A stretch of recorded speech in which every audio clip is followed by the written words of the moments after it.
Okay. Hello, everyone. Again, I'm very glad to see you on our second official workshop on menstrual awareness. And today we are going to talk about the moon itself, the menstruation itself.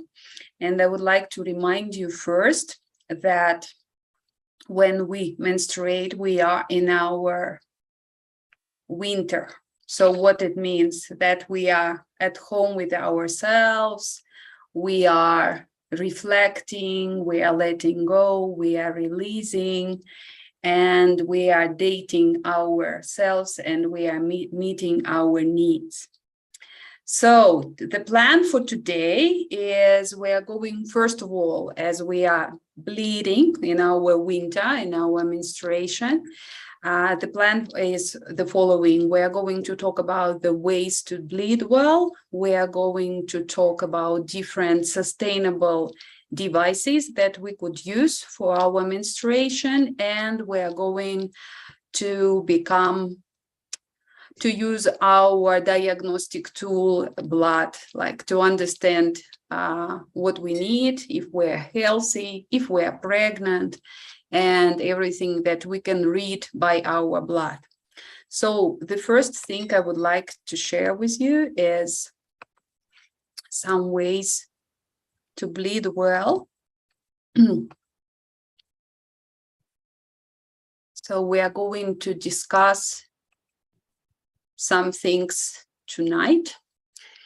So first thing, if we want to feel good and bleed well, not only during the menstruational phase, but during the whole cycle, it would be really good to add some rituals to your moon cycle.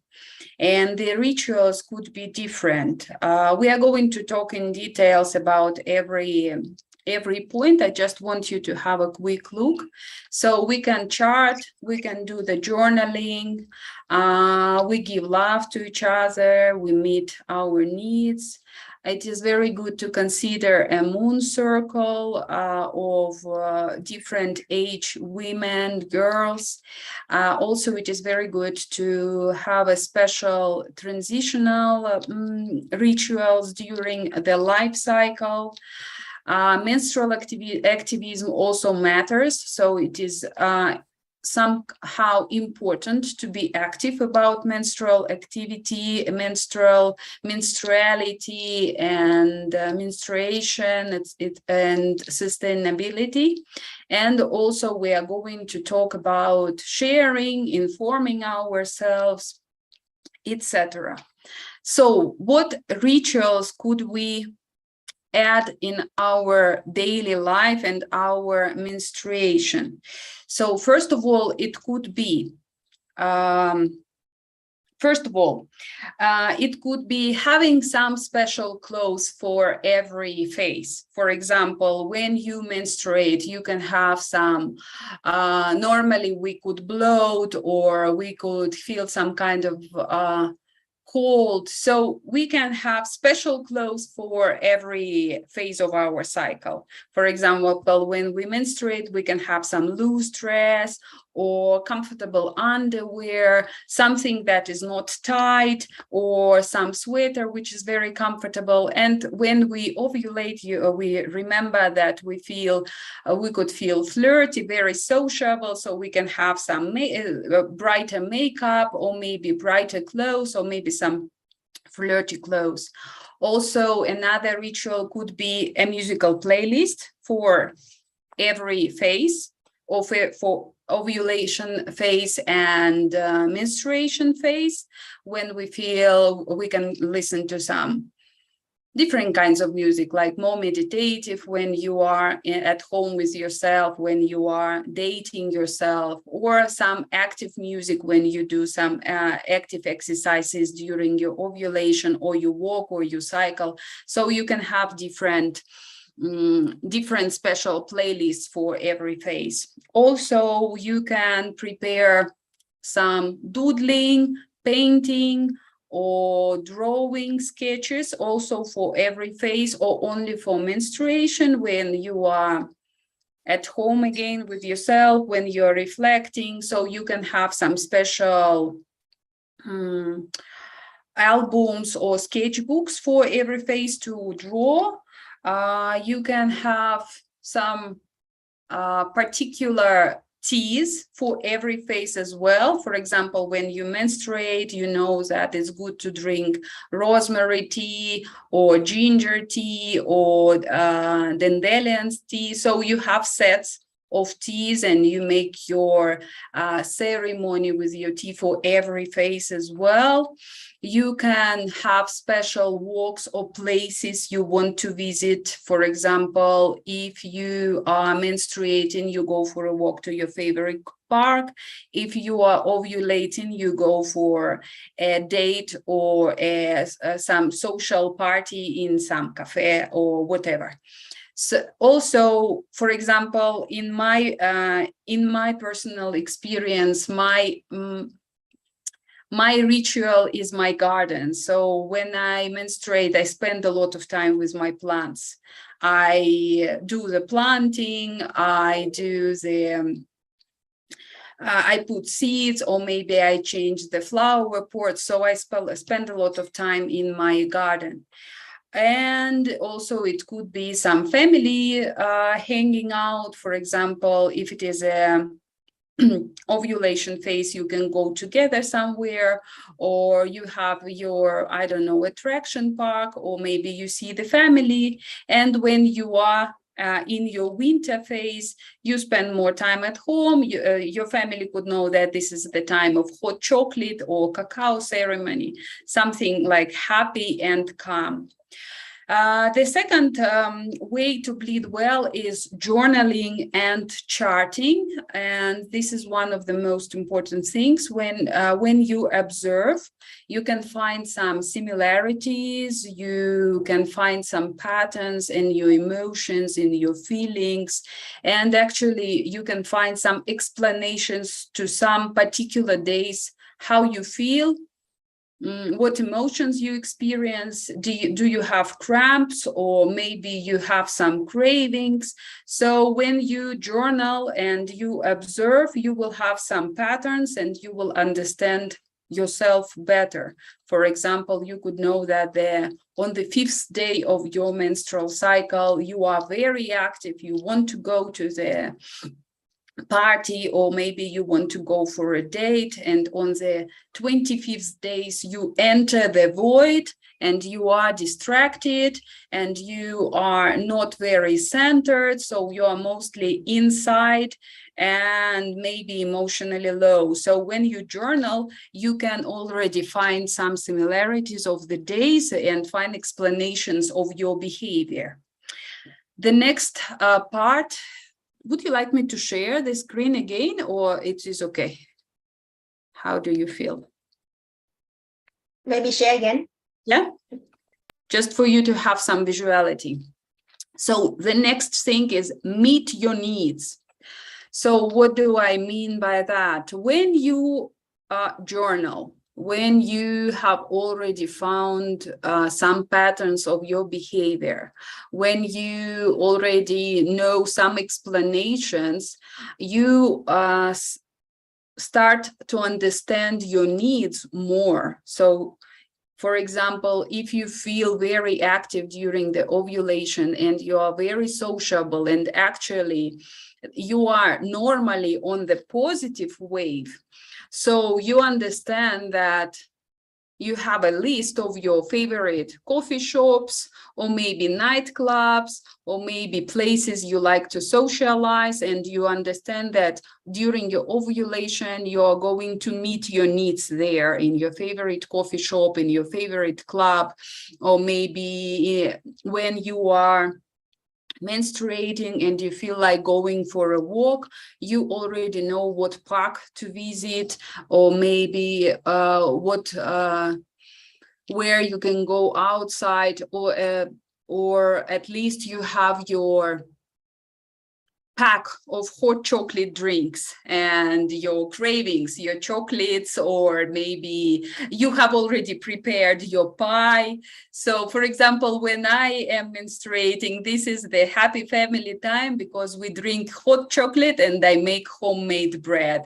So meet your needs. The better you know yourself, the better you understand yourself, the better you respond to your body, to your feelings, and to your emotions.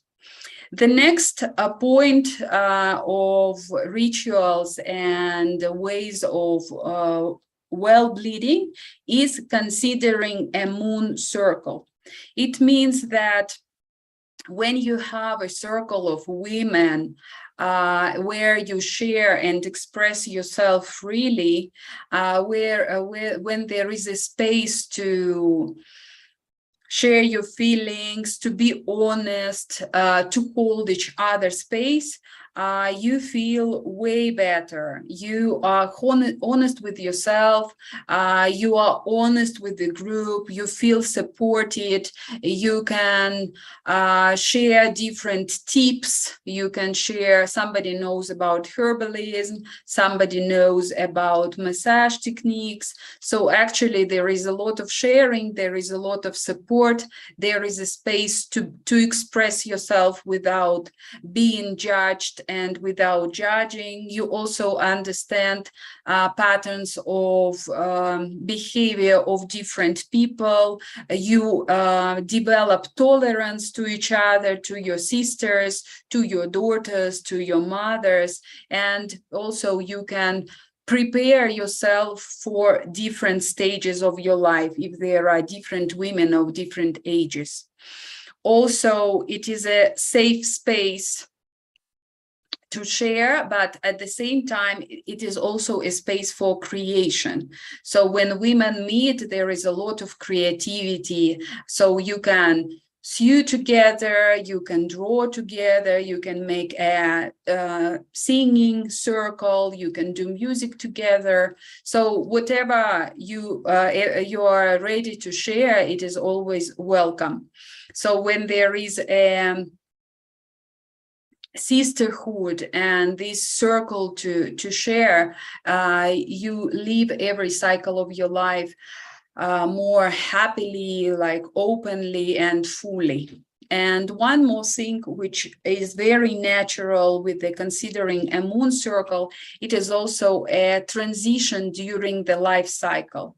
So when you are in a group of different age women, it is very good to make a special ceremony for different phases of your life, like, for example, first menstruation. It is a very beautiful ceremony here, for example, in Mexico. When the girl starts bleeding, a lot of women come together and they welcome the girl in this beautiful life of menstruation. So actually, there is a special ceremony. I hope I'm going to share it more in details very soon. I have some friends here who are doing these ceremonies. So hopefully we will find more details from the roots of the tradition. So yeah, it's a first ceremony that you could do. We could do first menstruation. Another ceremony, another transitional phase, it is a pregnancy. So actually you stop menstruating and you enter in another beautiful phase of your life. And when there are so many women who understand how you feel and they are welcoming you in this new phase of your life, it could be really remarkable event. Another ceremony that you could also mark in your life is a premenstruation, premenopause and menopause stage. And it could be another ceremony when all the women, all your sisters also are welcoming you and sharing with you in the new stage of your life. So when you are guided into different phases of your life, you feel you feel these phases of your life more remarkable, you enter more loving, and it's a beautiful transition from each stage of your life. The other part of bleeding well is also to be active about menstruation, about sustainability, about menstrual awareness itself. So even if you share your experience, even if you share different eco-friendly products that you use, it means that you are already active and that you are already a part of the movement. For example, a shift from using disposable products to eco-friendly products could take time. For example, we are going to talk about it a little bit sooner. Yes, so it could take time. And when your sister, your friend, your mother shares with you her experience, like, for example, I use menstrual cup and I feel this, and I use menstrual disc and it didn't work for me, and somebody use only washable pads. So when you share your experience, you spread already the menstrual awareness, and you are already a part of this beautiful movement. And the last but not the least part of bleeding well, it is inform yourself. What I mean by here is like you read books, you visit different workshops about menstruation, you experiment, you share your experience, you ask questions, you talk about it. So every point of this rituals about your moon cycle can change your menstrual life and life in general for the better. Any questions about being active? Okay, so yes, these are the ways of bleeding well. If to talk about bleeding itself, today I would like to share eco-friendly approach, and here we have 4 options actually, but I'm going to share with you. I'm going to talk about 3 of them because I have an experience here. So the eco-friendly approach includes menstrual cup, menstrual disc, and washable pads, and also menstrual underwear, which goes one in one with washable pads. It is very similar. So first of all, I would like to talk about menstrual cup and menstrual disc. There are some similarities between these 2 products, and there are some differences.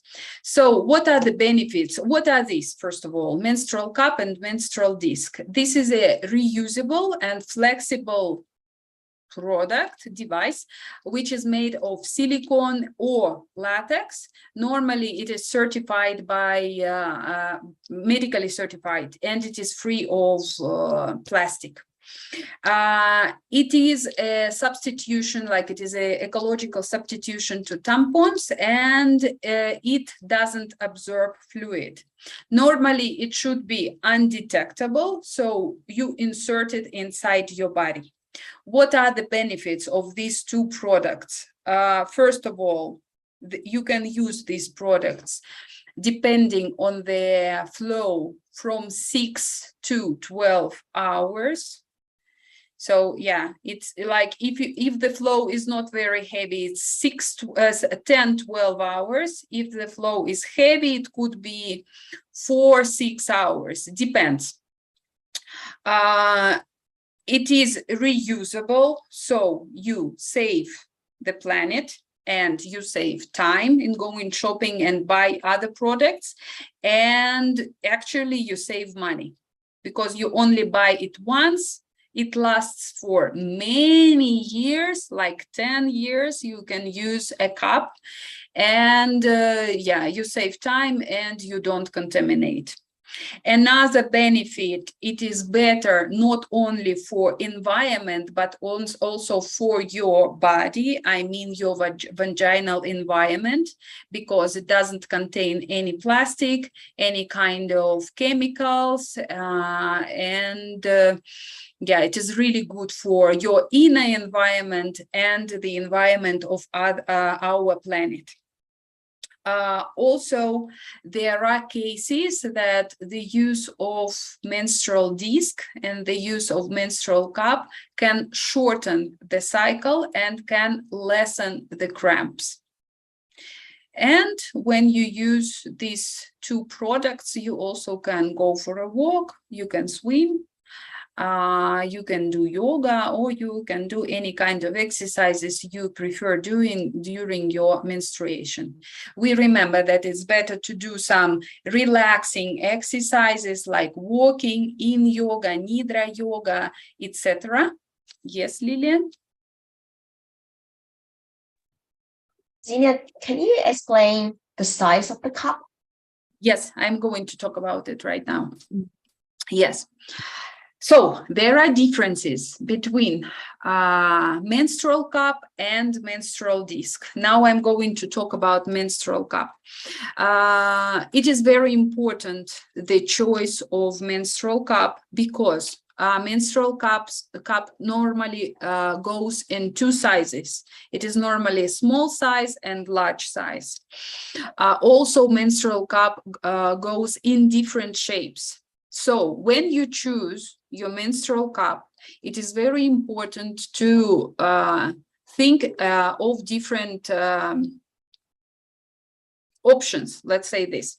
So first of all, the size of the menstrual cup, normally it is two. It can be, normally it goes small and large, but you can find some extra large in some cups, but it is not usual. So how do you choose your menstrual cup? It is strongly recommended to take a quiz, but what things you keep in mind when you choose a cup? First of all, how low or how high is your cervix? You can find it out with your doctor. Yes, you can ask your doctor if your cervix is high or low, or you can feel it as well. Secondly, how strong is your pelvic floor? It means how much do you exercise? If you are an athlete, or if you do some Ashtanga yoga, or like if you do heavy exercises, your pelvic floor is strong. So you would need to use some not so flexible, like firm menstrual cup. Also, if you don't do many exercises, so you could prefer more flexible menstrual cup. I will show you the options right now. Also, it is important how heavy is the flow. Like if the flow is heavy, you normally choose a more capacity, bigger capacity menstrual cup. And one more thing, which is also very important, if you have children or if you don't have children.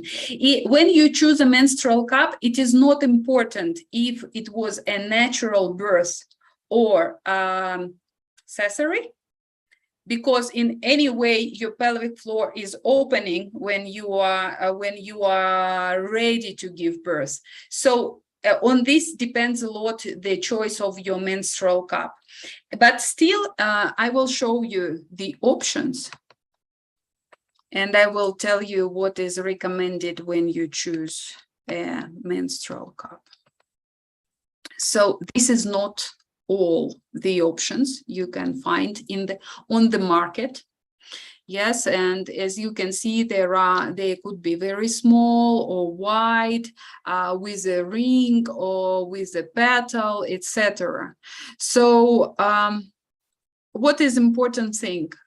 when you buy a menstrual cup, I recommend not to go straight to the shop or buy it on internet, but also to ask questions, to investigate. There are people who distribute menstrual cups, so actually you can talk, you can explain your situation. Yes, like I am this age, my flow is heavy or not very heavy, I have children or I don't have children, I do many exercises. So you will already get some recommendations. And also there is a very nice website which is called Put a Cup in It.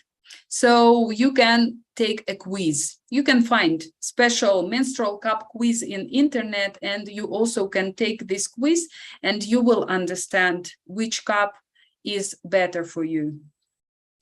In my experience, I am already using my third cup.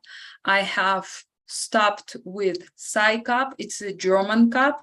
Before that, I used one which is in a form of a tulip, because I used to do a lot of heavy yoga exercises at that age, and I was just after birth giving. So, but this cup didn't work well for me. So one more important thing to remember, not only about menstrual cup, but about menstrual disc. A shift could be, yes, Lillian? When you said doesn't work well, so what is not well? Like what is the maybe issues there? So yeah. Yeah. So the issues could be the following. First, it could leak. Secondly, you can feel it when sometimes you feel it inside, and it is not correct because the menstrual disc and menstrual cup could be undetectable. Like you don't feel it. It is a natural thing inside your body. If you feel it, it means it doesn't fit you. It's not your size. It's not your shape, or you didn't put it well. This is exactly what I am going to talk about. Like inserting a menstrual cup and a menstrual disc is a learning curve. It takes time to adjust. Yes, you know, Lily. The first time I use it, like when I walk, it's like a robot. Is it supposed to be? Yeah. So yeah, you need to, first of all, you need to be patient with yourself.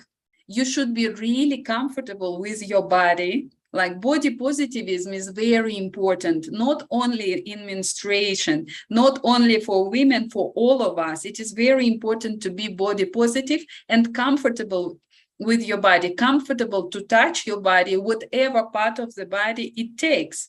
And it is tricky. You need to insert something inside. So you have to be patient with yourself and kind to yourself. So being stressed or like panicking that you are going to use something new, it could be, yes, tricky. But still, when you are already adjusted to a new device, let's say, it could be really, really handy. So what else yes, another question you asked me why it didn't work. Yes, in my case, it leaked. And it was very firm. So at that time, I already understand that I feel it inside, and I understood that this is not my shape, because I had one that I really liked, but I burned it. So yes, I got really distracted, and when I already when it started to spell with the burned silicone, I understand that I don't have a menstrual cup anymore. I'm going to talk about it as well right now. So what is the difference between menstrual cup and menstrual disc? Menstrual cup goes in 2 sizes and lots of different shapes. It lasts 10 years or even more if you take a good care of it. And yeah, and menstrual disc goes only in one shape and normally one size. It lasts 3-5 years, so it's not so long. And if you want, I will show you how does menstrual disc look like. Yeah, I never seen the disc. I Yeah, never heard the disc. So yeah. yeah. This is the disc. So actually, it looks like I am not very, let's say, I am not very much experienced in that, but it is there is like a ring, a contraceptive ring. Maybe I have never seen it in my life, to tell you the truth, but the shape is the same. But menstrual disc is not contraceptive. This is for recollecting the flow. Yes. So This is for like girls, isn't it? I For will tell you girl. Or right young. now. Okay. No, it's all age. Yeah, it's all age. So menstrual disc is one shape, normally one size. It has also very big capacity as a menstrual cup, but it lasts from 3 to 5 years. Like middle, yes, the cup lasts double longer. And what is the biggest difference between menstrual cup and menstrual disc? First, cups last longer. Second, disc is a little bit messier to take out. When you take out a cup, it is less probability that you splash the flow, that you splash the blood. Disc is a little bit more messier, let's say. But another thing about disc, if we have some IUD users, like women who use IUD for protection from pregnancy, disc is better to use. You can use both. You can use menstrual cup and menstrual disc, but menstrual disc is more comfortable. When you take out the menstrual cup, you can first pinch it to take the seal, let's say, yes, to take the seal off. And with the menstrual disc, you don't need to pinch it. Like you take it off, and it can't, let's say, touch the IUD. So it is easier. People say who use the disc, it is easier. I don't have an experience personally. I don't have an experience with the disc. What about girls and virginity and age, when you can use a cup or a disc? There is no age limit. You can use a cup, you can use a disc. It is a question of how comfortable you are with your body. And of course, the girls or teenagers, they choose a small size of the cup. If you look at and of course, there is a different technique how to insert the cup and how to insert the disc. The disc goes a little bit behind the cervix, and the cup doesn't go behind the cervix. There is a science about it. You can also find, there are a lot of educative videos in internet you can find. But yeah, the biggest difference between disc and cup is disc is better for IUD, and it doesn't last so long as a cup. But of course, there are questions about girls. Yes, I mean about virginity. So menstrual cup and menstrual disc doesn't break the hymen. It doesn't influence virginity, and there is no age limit for using menstrual cup and menstrual disc. Another questions that we can touch about these two products. First of all, if you feel it or you don't feel it. So if you feel it, it means it is not your size, it is not your shape, or you didn't insert it well. So normally the disc and the cup should be undetectable. You don't feel it. It takes time. Yes, I know. It takes time to get adjusted to it, but finally you shouldn't feel it inside your body. It doesn't prevent you from walking, from doing exercises, from swimming, etc. Yeah, it is, yes, it's quite a tricky thing, but finally you start to enjoy it with time. Yes, then another question. It could sound funny sometimes, but yes, there are still questions. If it could stuck or get lost in the body, impossible. It can't get lost because the limit of our body is the pelvic floor, cervix, so there is nowhere to go. So it won't stuck, it won't get lost. There are some cases that we feel like we can't find it inside our body. So the first thing, you don't panic, you relax, you take a couple of deep breaths, you come down. You also can make a special movement when you go to the toilet, and the cup or disc will come out so it won't get lost. There is also some question in the air that if the blood flow back, also impossible. The blood doesn't come back, it comes out with your cup and with the disc. Normally, there shouldn't be smell if you are healthy, if your blood is healthy. Like blood is a detector, yes? So if you are healthy, there is no smell. Smell is possible in case if there is a bacteria, or if you overuse it. I mean, 10 hours is more than enough. There is no use to overuse it like more than 10 or 12 hours. And normally blood could smell with the contact with oxygen. So it is the only way that the smell, it could be a smell. Yes, I have already told that there is no age limit about for using the disc or the cup. You can use it with IUD, but preferably with a disc because it will be easier to take it out. If there are clots, blood clots, we remember that small clots, not bigger ones, is normal because the tissue is coming out. And disc and menstrual cup have a great capacity. So they have a capacity for more than for 2 to 3 tampons or 2-3 disposable pads. So actually using a cup, you avoid using 3 tampons, 3 disposable pads, and it still have space for the clots.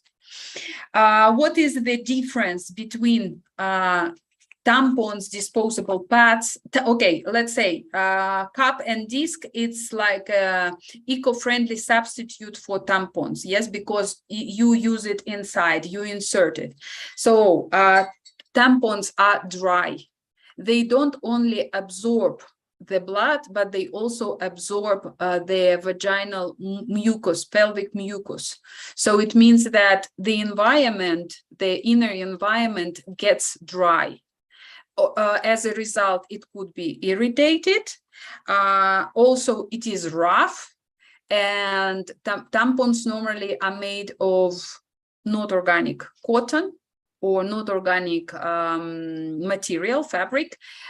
Normally they have bleach, which is lots of harmful chemicals, not only for our personal environment, but for our mother Gaia as well.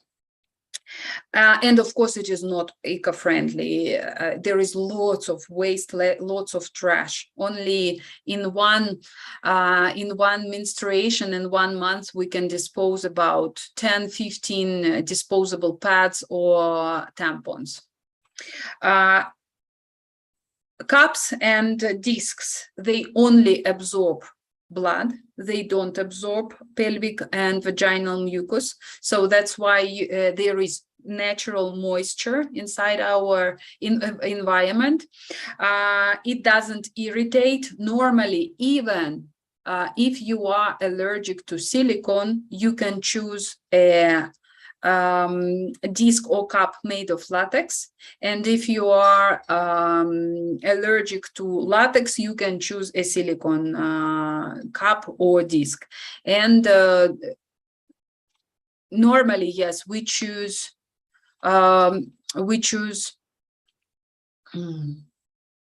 sorry, I got distracted. Normally we choose, hello, Polly, nice to have you here with us.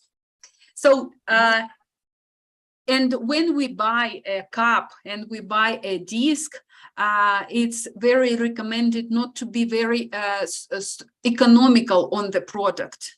It's better to invest once well, to investigate if it has a medical certificate and if it is a good product. So you buy once, and if it really suits you well with your body, you use it 10, 15 years without any problem, if you don't burn it. Yes. So it is eco-friendly because you buy once, you don't throw it away, and and there is no chemicals. So how normally we take care of a disc or of a cup? The first step, we keep the blood. We recollect the blood. So we can have prepared a jar or a cup, special cup, better a glass one or pottery, something nice. We can have a special ritual with recollecting the blood. We prepare a special cup that we keep in a special place, and when menstruation comes, we have our device where we receive blood. So when you take off the disc or a cup, you put your blood in a cup, and then you can wash your cup or a disc with soap. Also be careful what soap you use. Like, better to use some maybe handmade or organic soap that doesn't contain a lot of chemicals. And washing is enough. Washing with soap is enough. You can boil it before and after menstruation, but it is not necessary.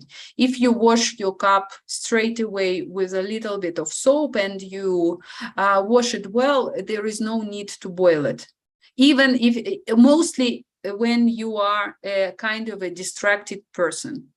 Yes, because, for example, what I did, I put it to boil and I went doing my stuff. So I was really sad because it was a very good menstrual cup. It was the best one. So yes, it was a present. So yeah, but it is not necessary to boil it. There is no bacteria. If you use it less than 12 hours, there won't be bacteria. There are sometimes some stains. You can, and if you feel it smells, you can put a little bit of white vinegar in water, soak it like 15 minutes, wash with the soap, and continue using your cup. Yes. So this is information about cups and discs. Questions? About blood recollection, we will talk a bit later. We just, now the information, just we have a special cup or like a device where we put our blood. I have a question. See how you navigate. Like, I started using Mooncar like 2 years ago. And then when I go to work, I'll have like half. Like, I'll be like using the pad and then come home and change and using the cup, because where am I going to put the blood when I go to work? Yeah. So what is your recommendation? Like, I'm not going to be carrying a jar with blood in my bag. Yeah. So that's my question. So actually what you can do, you can just put your cup before you go to work, because you know that you are not going to bleed. You don't need to change a cup 10 hours, only if you have a very heavy flow. So if you don't feel comfortable with that, yes, you can dispose blood if it is the situation that there is nowhere to recollect it. But I will touch the question, like, or you use a washable pad. If you go for work and you don't feel like changing your cup in a public toilet, for example, and you understand that you need to do it, you can use both at a time, a cup and a washable pad, if you are afraid that you can leak. Or you only use a washable pad, because with a washable pad we also recollect blood. So these are the options. Or you just insert it just before you go for work, and you know that in 8 hours you come back. If you know that you are a kind of a person who doesn't come back in 8 or 10 hours after work, then you use a washable pad. With the washable pads, I am going to talk about it, but with the washable pads, there are special wet bags where you can put your washable pad if you need to change it. Yeah, so this is the option. Or you use both if you are afraid to leak, or you use only washable pad. I only use, yes, we have Polly. Polly, why didn't you come later before to share your experience? But still, if you want, the mic is open for you, Polly. Yeah, just raise your hand. Yes, so yeah, these are the options. Or you use only washable pad, or you just insert it before you go. There are sometimes there are situations that you can't recollect your blood. You don't blame yourself. If it is like once in a while question, so you can also do it. Yes, so it's not like obligatory thing to recollect your blood. We are kind with ourselves. Yes. So next thing to talk about is washable pads and menstrual underwear. I like both. You know, I switch between cup and washable pads. Recently, I prefer mostly to use a washable pad because I got some really nice ones, and it is a very beautiful design, and they're very soft for the skin. So actually, yes, I also love it. When I talk to my mom about washable pads, she is really disgusted because she has she is an old school woman. She had another experience, you know, from her childhood and so on. So what are the benefits of washable pads and menstrual underwear? They are eco-friendly. There is very low chance to leak. And if you are not very comfortable with your body, or if you're not comfortable to have something inside, so washable pad or underwear is very handy. It is economical. They normally last, if you take a good care of your washable pad, they last up to 5 years. It is long-lasting product. Normally it is made of soft fabric. It could be organic cotton, but normally they do it out of bamboo. And what is really good about bamboo, it is ultra sustainable. It grows really fast. It doesn't damage the ecosystem. For example, like cotton, it is a toxic crop. So growing cotton is toxic for our planet. Also, it really feels good if the fabric is good, so you avoid irritation. And also washable pads are not only good for menstruation, but also very good for postpartum. It is very good for postpartum bleeding. So if you gave birth and you need to, normally there are some days of bleeding, so these washable pads are really good. They go in different shapes and sizes. So you can have a small one like a panty protector, or if you just started sporting, or you know that maybe tomorrow your period will come, so you can already have one. By the way, also talking about menstrual cups and menstrual discs, it is very recommendable to try them before you start bleeding. Like you can practice inserting before you started the menstruation, and it is possible to insert it sometimes some hours before, if you know exactly that you are going to bleed. It is possible to wear a menstrual cup and menstrual disc if you know that you are about to start bleeding. Washable pads, the same. You can have a small panty, like a panty protector. You can have for sporting, you can have for normal flow, and there are night ones, big ones for the night or for very heavy flow. What is really also very good about it and funny, there is a variety of designs, which is fun. And which is nice. For example, you can have with flower patterns. I have some with pandas and with feathers and with flamingos. So actually, it is really fun. You entertain yourself with designs and fabric. What is the difference? Let's mark the difference between washable pads or underwear. Personally, I don't have an experience with underwear, but I really want to try. Also, now they come in different designs and not so old school designs, so you can have a nice, nice underwear, nice design with also in different colors and shapes, and it is not necessary to use some like really old school grandmother panties when you bleed. You know, we also have this experience. Yeah. Yeah. So and also a very high capacity of absorbing the blood. What is also good of washing washable pads and underwear, it is totally free flow. Everything that needs to come out comes out, and you know it, you can feel it.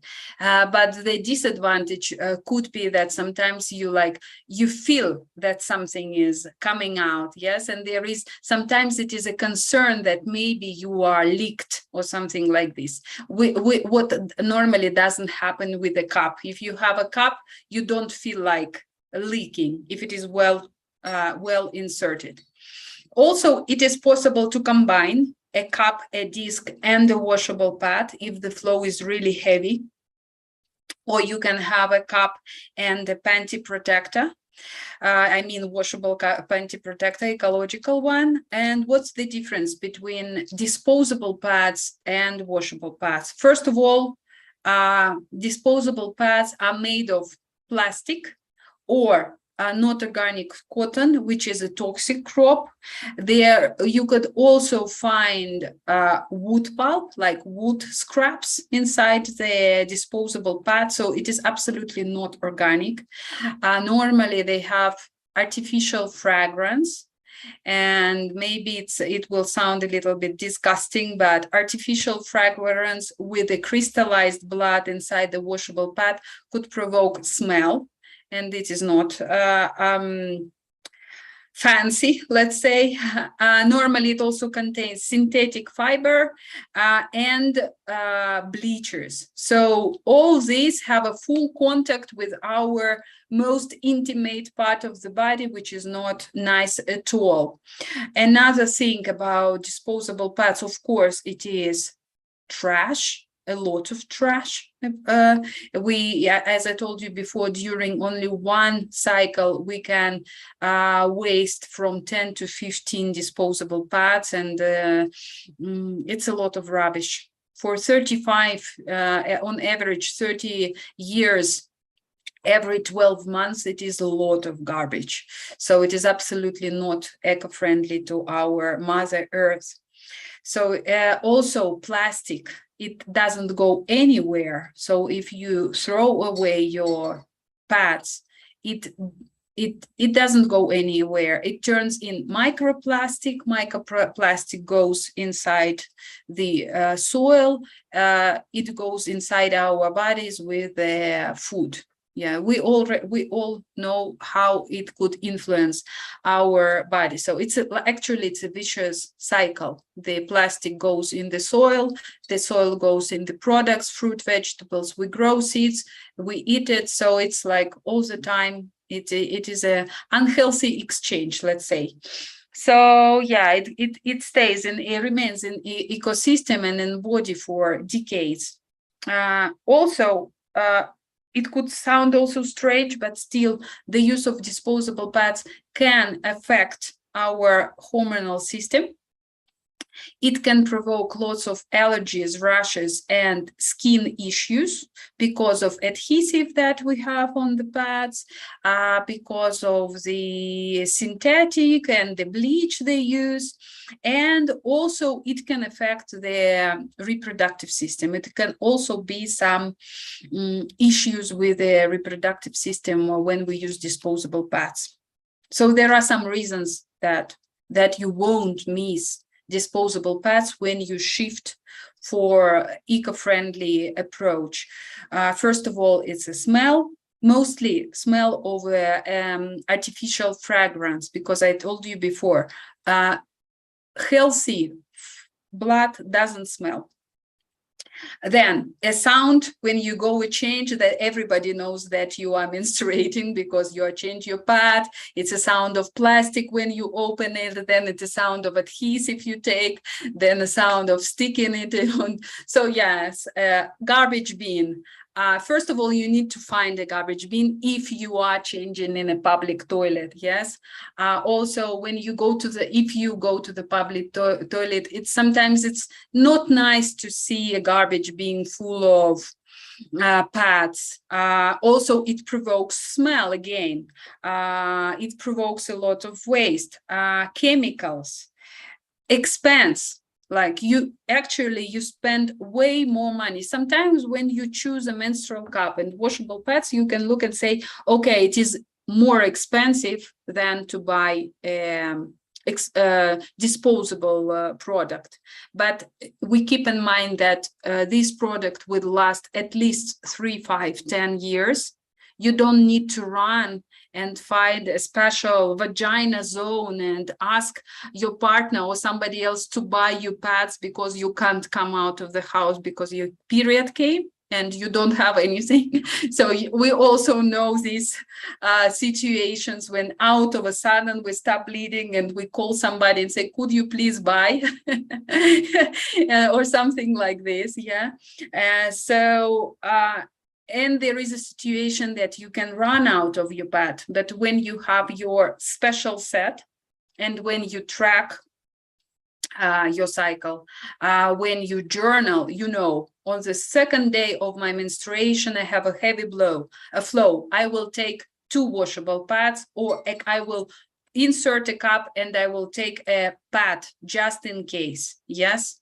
Or so this is also an important part. If you track and you journal, you have a behavior pattern, you have a flow pattern, you have emotional pattern, and you are ready for whatever happens. How we take care of washable pads? First of all, we soak a washable pad in clear, pure water, because we are learning to recollect our blood and give it a good use. So first of all, we soak it in water without soap, without vinegar, without anything for a couple of hours. It could be 3 hours. It could be overnight if you go sleeping. After that, you squeeze, you take it out, you keep the water with blood, and you wash your pad with soap. If you feel there are a lot of stains, you can put a little bit of white vinegar. Yes, white vinegar. It is sustainable. It is not harmful for our environment.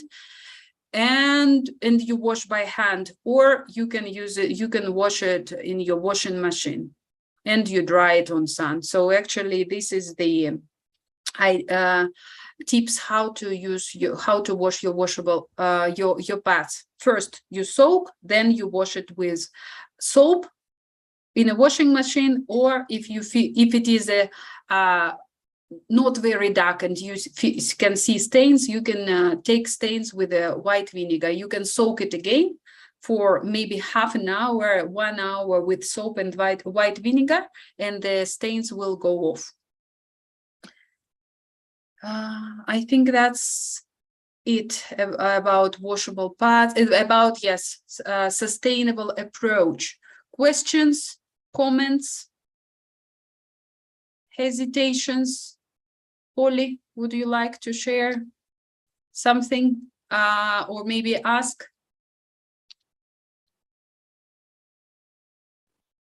No, I don't have any questions. Can you hear me, by the way? I'm not using my earphone. Okay. Okay. So talking about blood, as we have already said that we are recollecting the blood. Now I would like to touch a very important question for me, for all women, and for the blood as well. Yes, recollection and offering our sacred menstruational blood. What are the benefits? The benefits are the first benefit, the most important, is honoring yourself, honoring Mother Gaia, because you come from Earth, you come from our planet. So we honor ourselves, we honor our temple, our sacred blood. We have already talked about the power of sacred blood on our pre-event, that there were a lot of rituals, and actually it is very important to honor yourself and to honor your blood, and also you honor your ancestors. When you throw away blood, we don't judge, of course. We are here in a non-judgmental space. We hold each other space. But still, when you throw away, it is a kind of a sign of ignorance, like you ignore the sacred power of your blood. You kind of forget about your potential of your body, about the potential of your flow. And there are lots of benefits, of course, not only for ourselves, not only for honoring our blood, but also for the environment. So actually, when you give a good use to your blood, for example, plants benefit a lot from it. Your garden flourish like you can't even imagine. How the garden flourishes and grows the plants when you share your blood with it. And when you share with a song, with a poem, with an intention, it is even 1000% benefit from the blood. So what do we remember when we recollect the blood? As I told you before, if it is a menstrual cup, you have a jar, and you just keep your blood in a jar. I have a Spanish word. Once you took off the menstrual cup or disc, you put the blood inside the jar. You can keep it, but it is tricky. I will explain how you can still keep it. Or you go and give it to your plants, like 1 drop, 2 drops to each plant. You don't need to put it to use more. Also, you can put water inside, and like in a big jar, you put water and you water your all the plants in your garden at home, or maybe you have outside garden. So you offer your blood to the plants.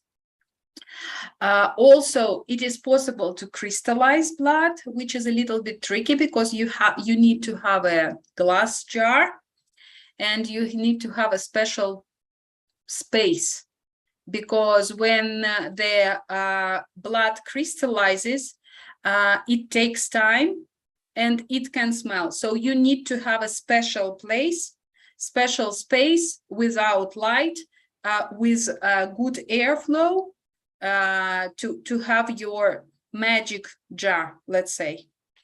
What else do we remember? We remember that menstrual blood. Yes, Lilian? Why do we need crystalline blood? For special ceremonies. I never heard of that. Interesting. Love to know. Yeah, I will share. Yes, I will share about it. You can actually make a special blood elixir. I didn't find the recipe yet.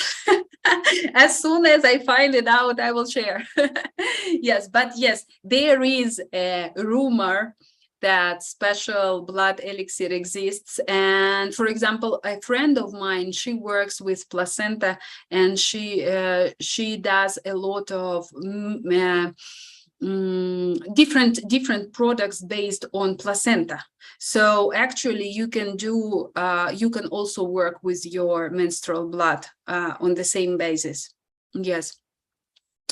Okay. We remember that menstrual blood actually is the purest from our body, so it's not filthy. When we do recollection, when we do offering of our blood, we take off the taboo that menstrual blood is dirty and filthy, which is not true. The menstrual blood is clean, it is pure. Only if you have any vaginal bacteria, or only if your health is not good, it could be some issue like smell or whatever, but normally the menstrual blood is pure. Also, this ritual of recollecting the blood and offering the blood helps us to retake the control and consciousness over our bodies, because you are more connected to yourself, to your system, to your body, and to Mother Earth, Mother Gaia. Also, when you give it is important to give a blood a good use. Like I told you, plants benefit a lot from our blood because it is a lot of iron and a lot of other very important elements for plant growth. Also, it is good for skin. You can make a face mask with your personal blood, and we know it. It could feel really strange at first, but after that you get benefits, because your it's like it is called células madre, you know, like when you, it is like the most important thing, like placenta. Some people even eat placenta, if you have ever heard. Like it is called lotus birth. When, for example, my son, he lived with his placenta for a couple of days, and he got a lot of nutrition from that. So the same thing, we get nutrition for our skin with our personal pure blood. We can put it on our face, and you will see how the skin changes. So it is given a good use for your blood. It is a connection with yourself, with your body, with Mother Earth. Also, you observe your blood as a diagnostic tool. You can understand what is happening with you. Is your blood young, fresh? Is it a sign that we are going to talk a little bit later? When you give an offering, yes, I can see Lilian. When you give an offering to the Mother Earth, for example, it could be a very beautiful ritual that we talked in the beginning of the workshop. You build a ritual not only around your menstrual cycle or around your menstruation, that yes, I'm bleeding now and I have my playlist, I have my special clothes, etc. But also when you bleed, you know that you start recollecting flowers, seeds. You can write a poem, you can write a song, you can take your musical instruments, and you take a special beautiful dress or whatever, and you make a ritual of offering not only your blood, but your emotions, your cramps, your bloating, your swings of emotions and feelings, and all this with love and gratitude. I feel goosebumps. With love and gratitude, you offer to the Mother Earth, to your mother that you come from.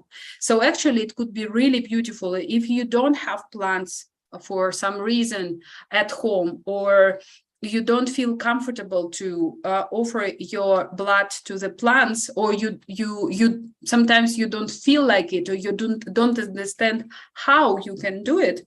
You can have a special place And that is why we could recollect and crystallize our blood. For example, you know that you are going to some circle, women's circle.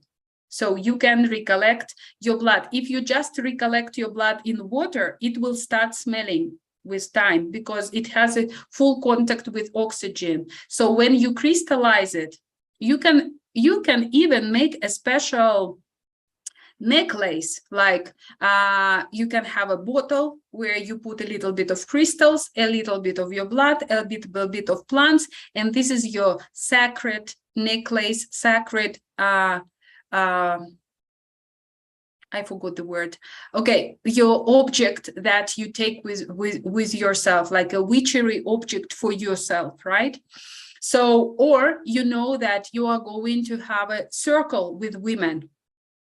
For example, a very good example is dance here in Mexico, dance, moon dance, where when once a year a lot of women get together, they dance 4 nights, and you can offer your blood there.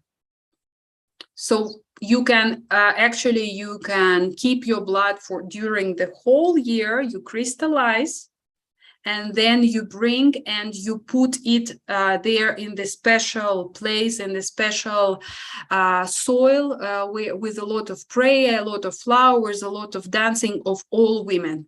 So that's why you can crystallize your blood. If you are not attending any circles like that, you can do it in your personal sacred space at home, in your garden. You can even have your special flower pot, flower pot with soil only special for menstruation. And when the period comes, you decorate your special pot with your plants, you write a poem. You can even do, when you do journaling and you want to get rid of your negative emotions, or you want to share with the earth what you felt, you can take off the your notes and burn them, or put them inside, bury them in this pot.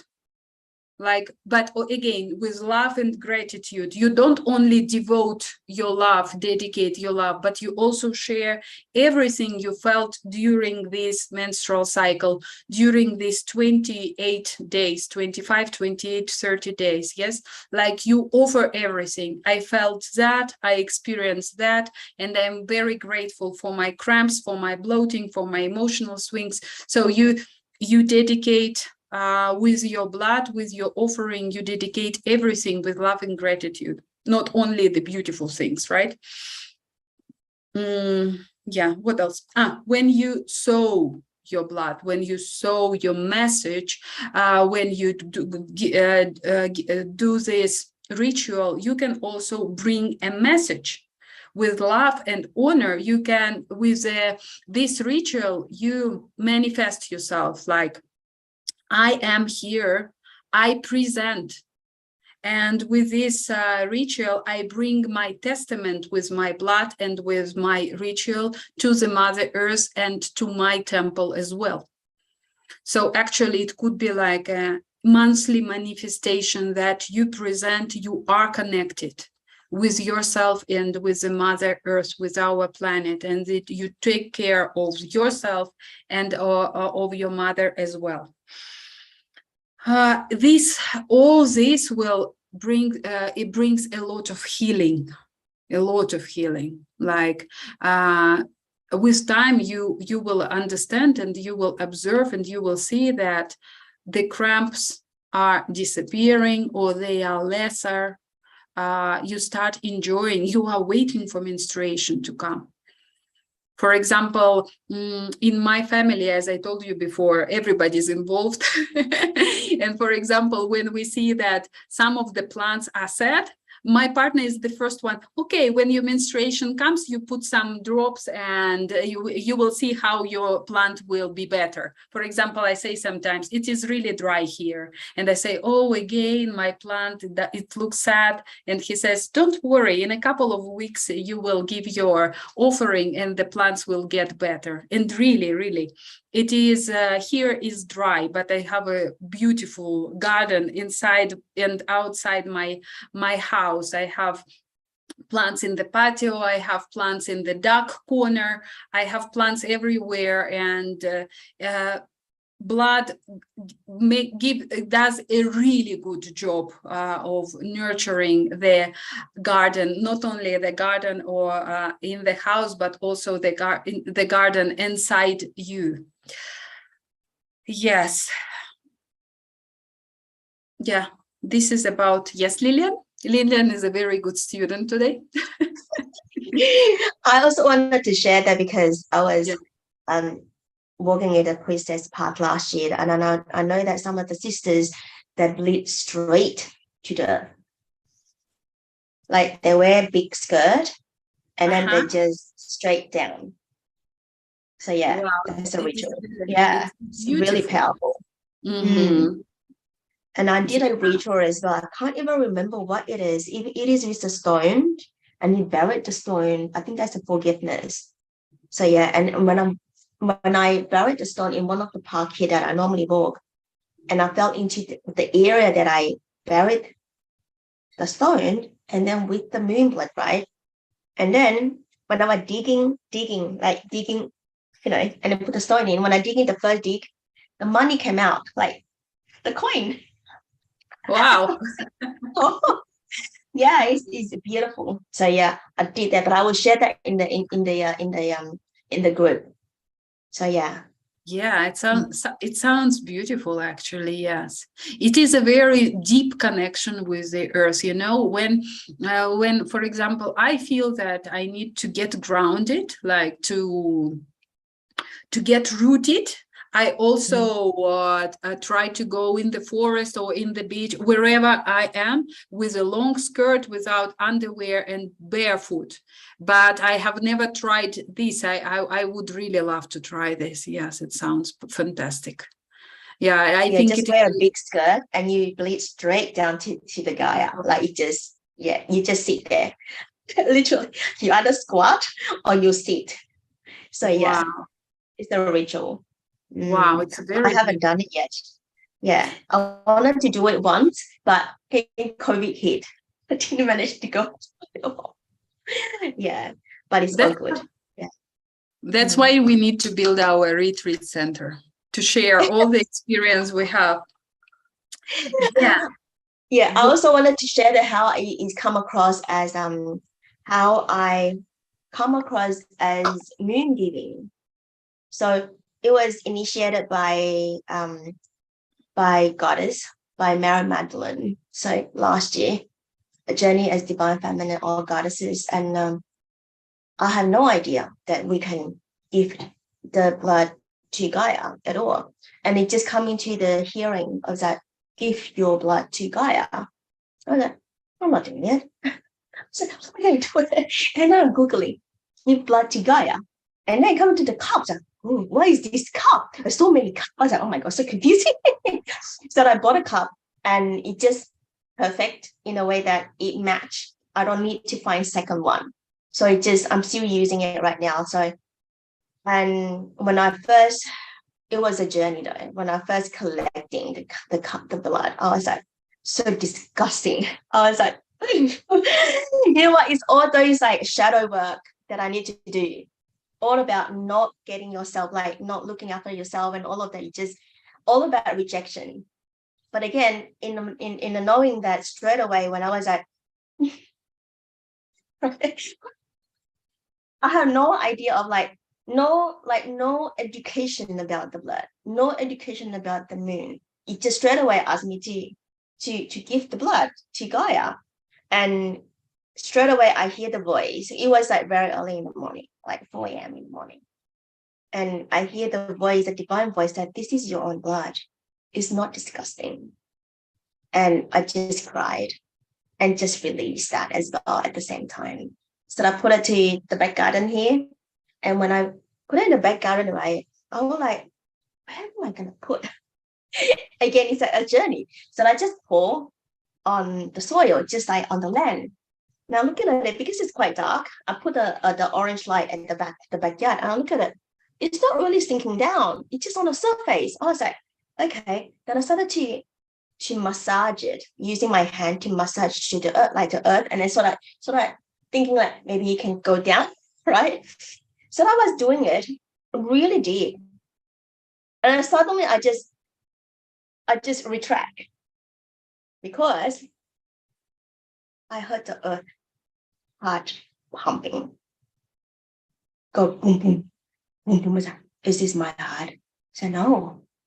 It was so lovely in the morning, and then I was looking down at the heart got hard. And I Googled it. Oh yes, it's the earth heart, like chakras, and straight away initiated to all the grid work that I do. Before anything about multidimensional, I have no idea. I'm not tapping into that, and I just knew how to do it. Wow. And connected to Gaia straight away. So yeah, by Mary Magdalene, that's my journey. Wow. Yeah, You know, and then go on. And since then, I joined a mission. Like people said that, on YouTube, they said, oh, they have they have mission on doing the grid. I was like, okay, I'm joining, and I just want to experience, and it was really beautiful. So yeah, so that is what I just want to share a few of my experience. Yeah. Thank you, Lillian. I remember that the first person who told me about blood recollection was one of my friends from Argentina. It was he, because he told me I was preparing for the moon dance, and we were talking about different stuff. And he said, my girlfriend and we are friends. We have met already in different parts of the world. And he said, like, I have a special flower pot at home for my girlfriend, because and I have all plants possible growing from one pot, because every time she bleeds, she goes outside, she puts her blood, and we have a magic pot now. Every time we come back and I was like, okay, sounds interesting. I will start doing that. And you know that the very moment you start doing something, like everything attracts. And then I went to another friend who lives in the village, and she also does the same thing. Like she goes out with her cup in her garden and like talking to her flowers and putting there. So for me, it is one of the most beautiful rituals connected with my menstruation, because it is really beautiful. And when you see the seeds growing, this beautiful flourishing of what you offer, it actually, it is fantastic, beautiful. It is really a beautiful connection. By the way, one more important thing to mention about blood offering. It is not only possible for women and girls who are bleeding. These rituals, okay, of course, I'm not talking about like blood for plants, but also this kind of ritual, I mean, reconnection with the Mother Gaia, reconnection with yourself, is also possible for women who have already entered premenopause and menopause phase. In this case, you recollect pubic hair and vaginal mucus or vaginal saliva. So you also do recollection, and you keep it in a special jar. And when there is need to make because when you are menstruating, when you are pregnant, and when you are on menopause, and when you are pregnant, and you can't do this ritual like offering your blood, you can still offer your pubic hair and vaginal mucus or vaginal saliva. You also recollect it in a special jar. You prepare the plants, because you remember that if you don't cycle with your menstruation, you can synchronize with the moon cycle. So you know when is the time for ritual, and you can do this. If you really feel like doing this monthly offering ritual, you can, and you don't menstruate, or you have dry menstruation, which is also possible, you can do this option. So it is also could be important for women who are not bleeding for some reasons, like pregnancy, breastfeeding, because we don't bleed while we breastfeed, and also menopause, but there is still an option to do the offering. Yeah, sounds strange sometimes, but still it is, when you start doing it, is really rewarding, beautiful, and also good for our skin. And yes, as soon as I find out the recipe for the elixir, I will share. Yeah. What else we can, it is important to mention, as I have already told on the pre-event and first workshop, and today, our blood is a diagnostic tool. I have to think about it, Lillian. Yeah, I am sure there is one. I will think about it. Yeah, possible. Yes. We will, Lillian is asking me a very nice question. I suggest leaving this for our last workshop, when we are going to talk about men and women. Yeah. So yeah, and I will do my investigation. Thank you for the home task. Yeah. Okay. So as I told you before, blood is our diagnostic tool. Menstruation is our diagnostic tool. Yes, actually, our period is like a monthly report about our wellness and health. So we see how often we bleed, how long is our menstrual cycle. You remember that it could be from 22 to even 40 days. It is normal, still 37, 40 days, it is still normal. We see how many days we bleed. We can't bleed, okay, we can, but it is not a good sign, but no longer than 7 days. How heavy is the flow? And another very good diagnostic tool is the color of our blood. So there are common colors of our blood. Yeah.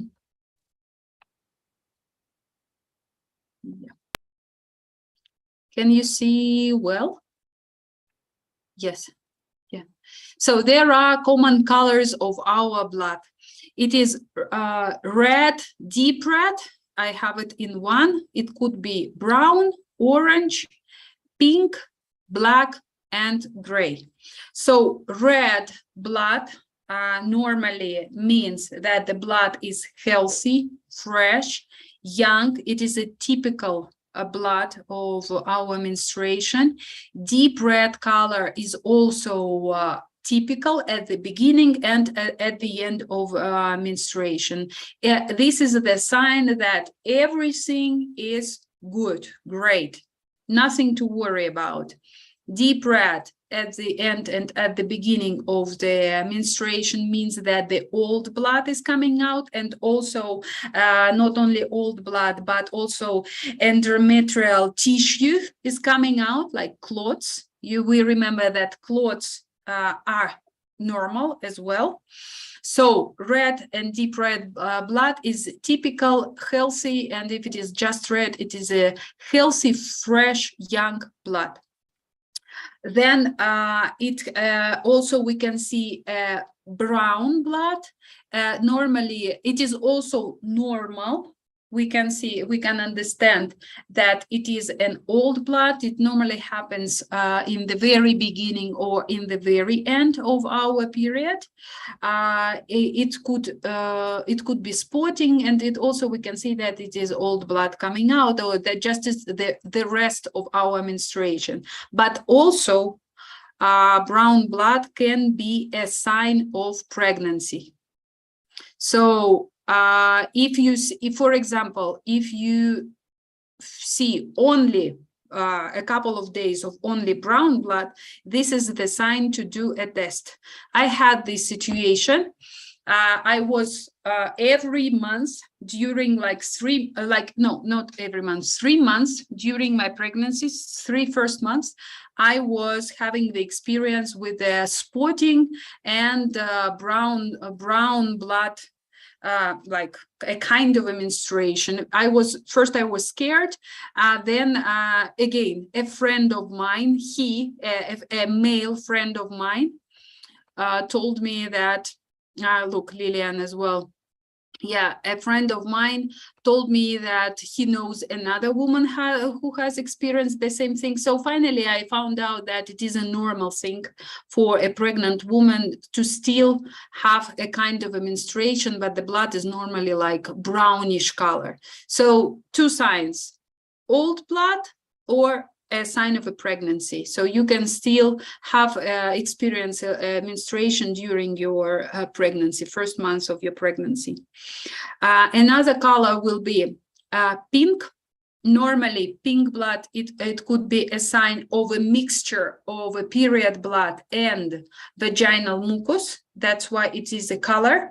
Also, it could be a sign if you are on the hormonal pill, birth control, or maybe you take some medication or some hormonal medication, so the blood could be a pink color.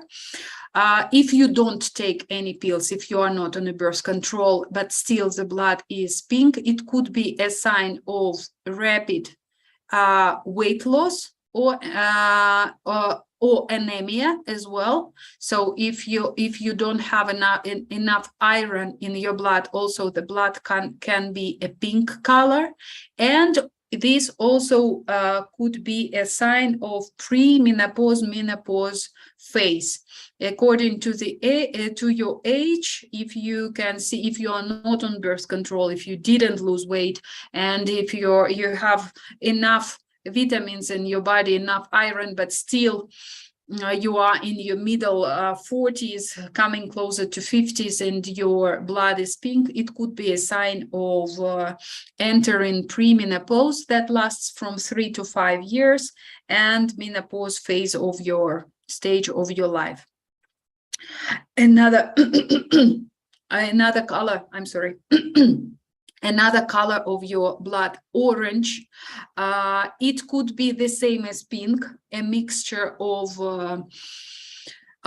period blood and vaginal mucus, but also it could be a sign of vaginal bacteria, mostly if there is any smell, odor, fishy smell, itchy, irritation, or any kind of burning. So if the blood is orange, it is a sign to see a doctor and check for bacteria. Another sign to see a doctor, it could be also other 2 colors, black and gray. First of all, gray blood, it is a sign of vaginal bacteria, mostly if there is a smell, odor, burning, or any kind of irritation. Also, gray blood can be a sign of miscarriage or abortion. So yeah, sometimes we don't. It happens that we don't even know that we got pregnant, but when the gray blood already comes out, we understand that we were pregnant at some moment. Yeah, so gray blood is a sign of miscarriage, abortion, or vaginal bacteria. So gray blood is a sign to go to have a medical check. If red, deep red, brown, pink is still normal. Orange, gray, and black color of your blood, this is a straight sign to have a medical check. Or black blood is not very typical, but still it could be a sign of old blood. And also this is a sign to see a doctor. This is a sign of some kind of bacteria or disease. So yeah, red, deep red, brown, pink still could be normal, and orange, brown and gray, this is the sign to have a medical check and to see a doctor, because it could be a bacteria, a miscarriage, or any kind of disease that could be connected with your health and wellness. What is also very important to pay attention here, so we take off all the taboos, we investigate our blood. Even when we use cups on discs and washable pads, so it's okay to smell, it's okay to see for clothes, it's okay to see for the color, to get used to investigate, to diagnose ourselves. We also pay attention that clothes are common for menstruation. We know that the tissue is coming out if the clothes are not too big, and cups and the discs have a big capacity for the clothes. Also, if you have clothes and it bothers you or you don't feel very comfortable about it, the cat is waving to us like, yeah, I know everything about that. Yeah. Yeah. So if you feel uncomfortable with clothes, what you can do, you put warmth on the lower part of your belly, you drink ginger tea, like warm ginger tea. We remember that during our menstruation we eat warm liquid things, we drink tea, so like we get warm from outside and from inside.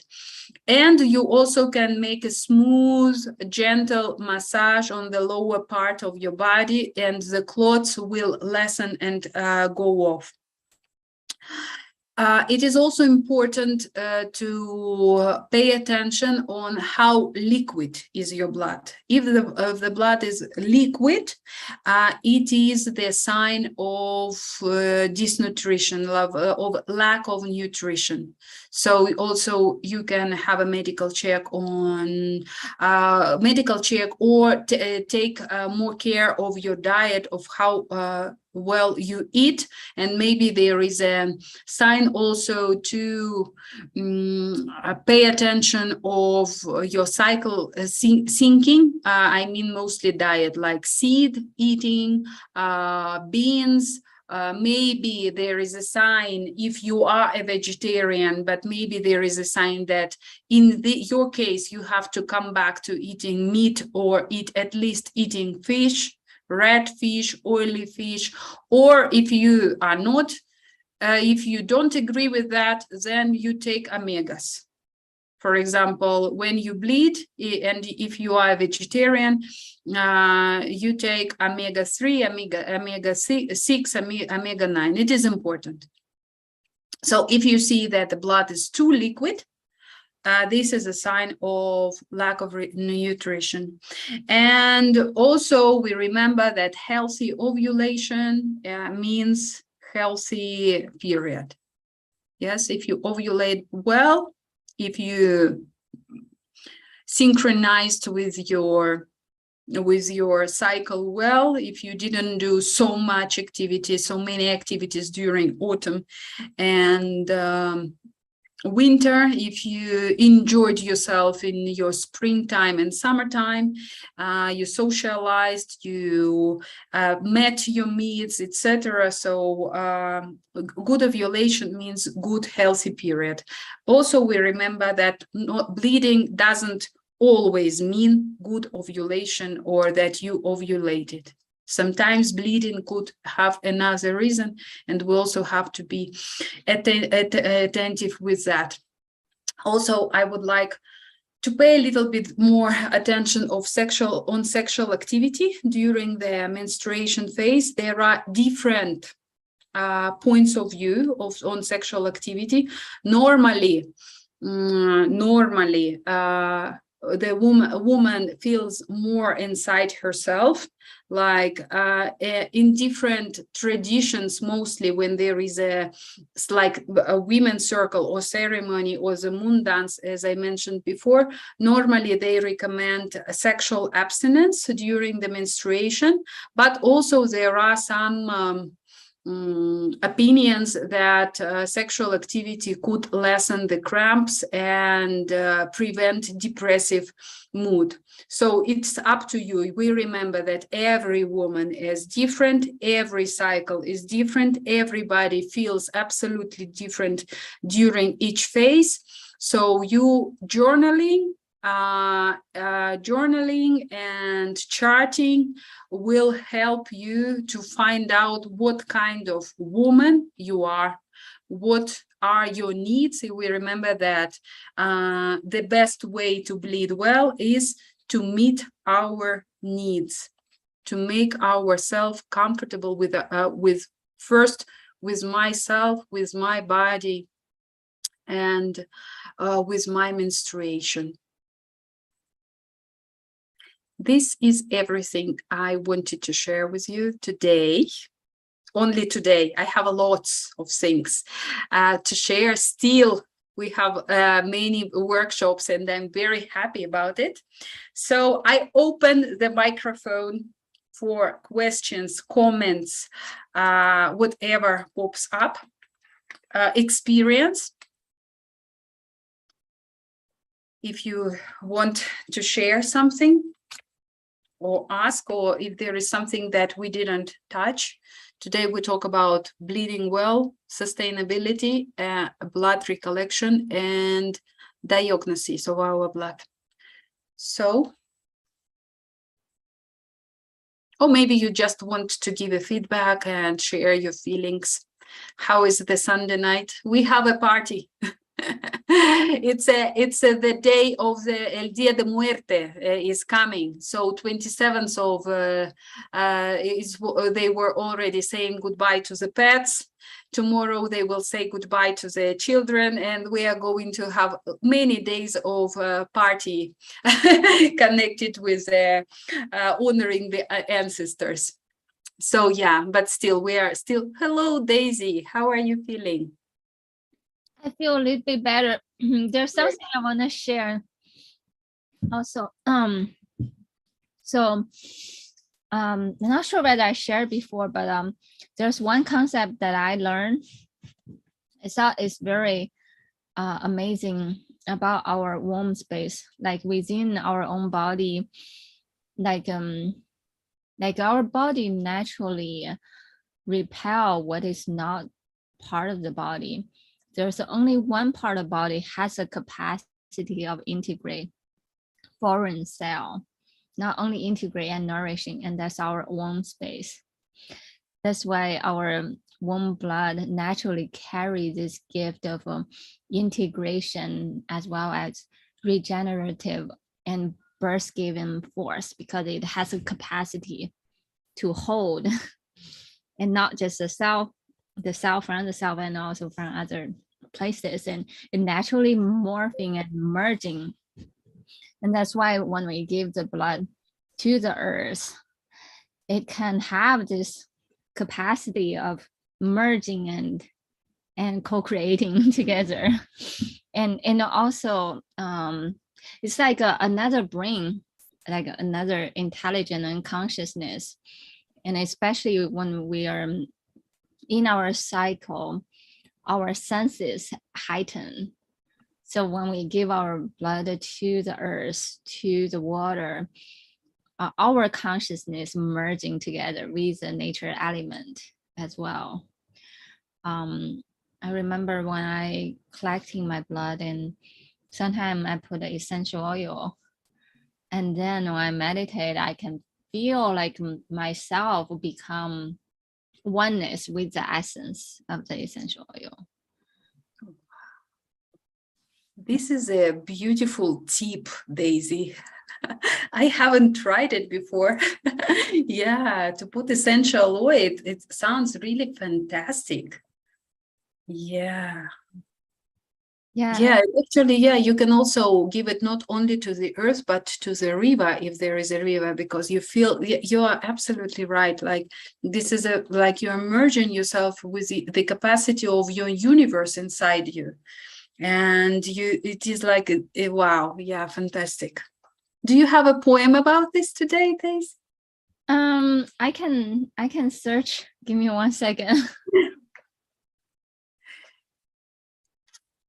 Kyle, would you like to share something? Was it useful for you today? We talked about a lot of blood today. Yes, actually, women are so magic. Oh man, it's amazing. Yeah, I was taking it all in, and I kept getting visions of my grandmother. Um, yeah, when you were talking, I was seeing it all. Like I'm very visual. So like with my visual, like with my inner vision, it just helps me to remember, knowing that there's deep connection there. Um, yeah, what I was seeing, it was like with the plants and like the flowers. Yeah, I was like in my grandmother's garden, and I was literally, as you were talking, like putting like offering to nature, and then I saw like the blood and all of that. So from like as like a masculine, it was like I was doing an offering for like the women through like visual blood, and like to nature. Yeah, it was very beautiful, very deep, very deep, very, very deep. Yeah, so much wisdom. I didn't even know any of this today. Like I was intrigued. And when you were talking about the cup, I'm like, wouldn't the blood just keep building up, building up? But you answered my question of like that it would just like flow. So I'm like, wow, like it's amazing. I'm like in awe of like everything. It just is just so intriguing, everything. So thank you. Thank you. My pleasure. So I have a poem. Actually, a sister wrote the poem, and with her permission, I want to share it. I think it related to that feeling of the red ribbon and river, how our river and river merging together.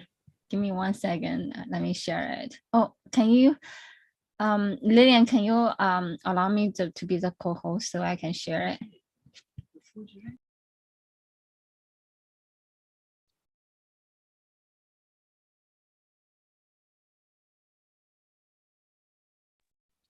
Okay.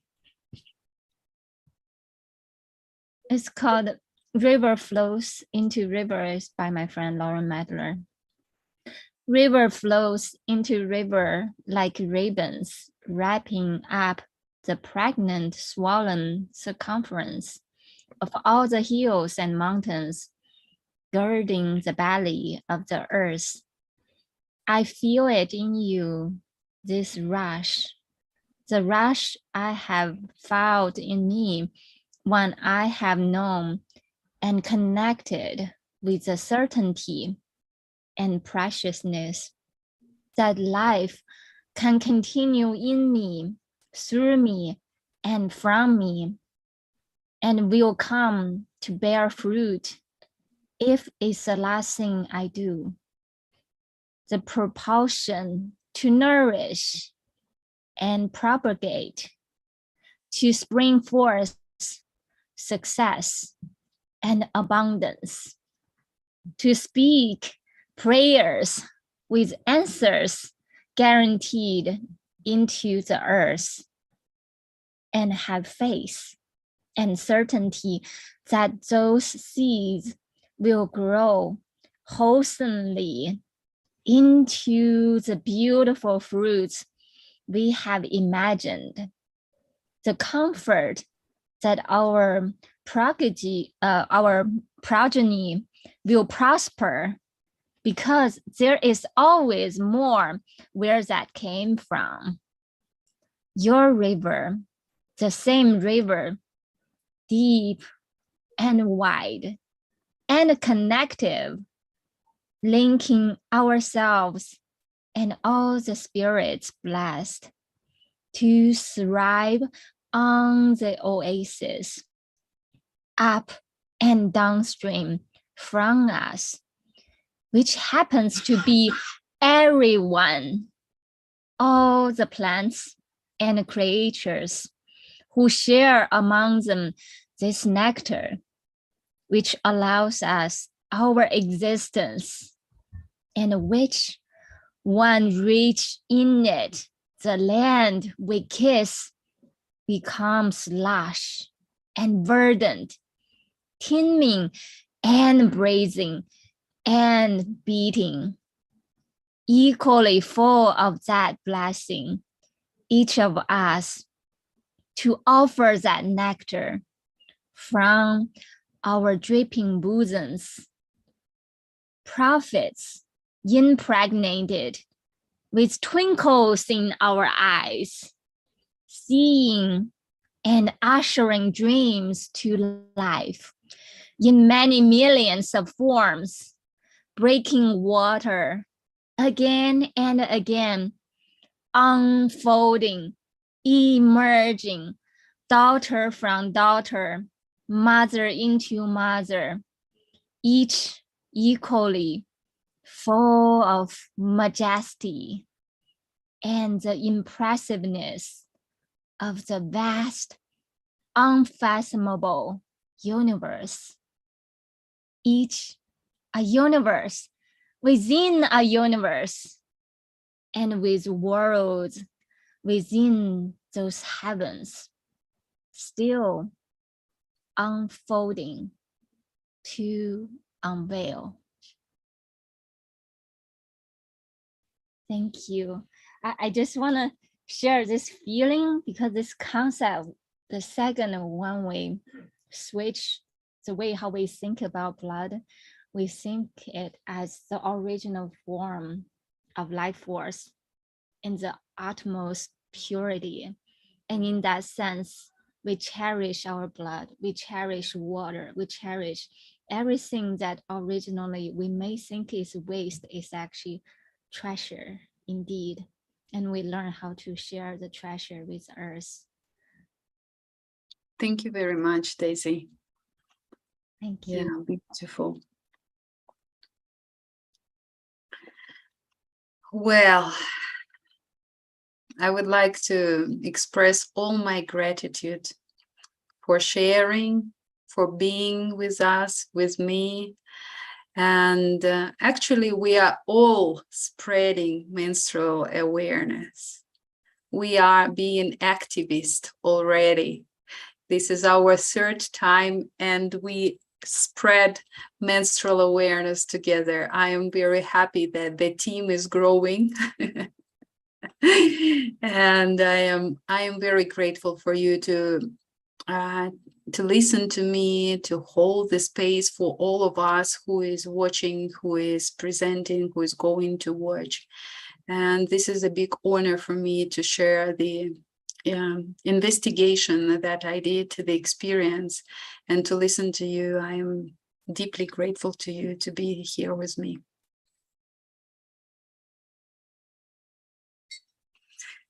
And this is not all yet. We have a lot to share. Yeah. If there is no more questions and comments, we can call it a day, and we'll see you in 2 weeks. How do you feel about it? Yeah. Thank you so much. I love you deeply. Thank you so much.